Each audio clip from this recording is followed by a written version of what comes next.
Harby giyimli we yüzü nikaply yaragly adamlar Orta tarapyndan aneks edilen Krim yarımadasynda Krim tatarlarynyň dilinde gepleşik berýän Ýeketäk telekanalyň edarasynyň daşyny gawady. ATR telekanalynyň jurnalistleri 26-njy ýanwarda yüzü nikaply onlar adamyň Krim yarımadasynyň paýtagty Simferopolda telekanalyň edarasynyň daşyny gawandygyny habar berdiler. Aktivistler, jemgyýetçilik liderleri we adam hukuklaryny goraýjy toparlar Ortaýatyň geçen ýylyň mart aýynda Krim yarımadasyny Ukrainadan bir kanun bölüp öz düzümine goşmagyna garşy çykyş edýän Krim tatarlarynyň kemsetmeleri we basaşlara tezewar edilýänligini aýdýarlar.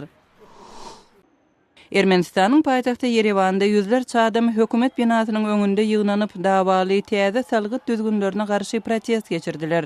Täze düzgün kiçi we orta biznes üçin salgytlary kemeltmegi göz öňünde tutýan bolsa-da protestçiler has köp resmi namalary doldurmaly bolýandyklaryny aýdyp nägileligini bildirdiler.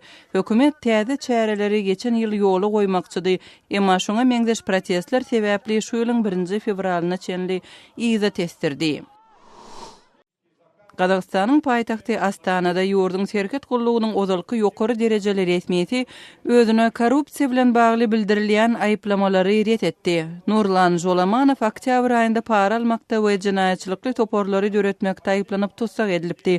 Ol suwdyň zalyndan çykarylmazdan ozal özüne bildirilýän aýyplamalaryň siýasy matlaplydygyny aýtdy. Kabula sapar edýän Awstraliýanyň daşary işler ministri bu ýurda indiki 3 ýylyň dowamında $300 milyon kömegi wada berdi.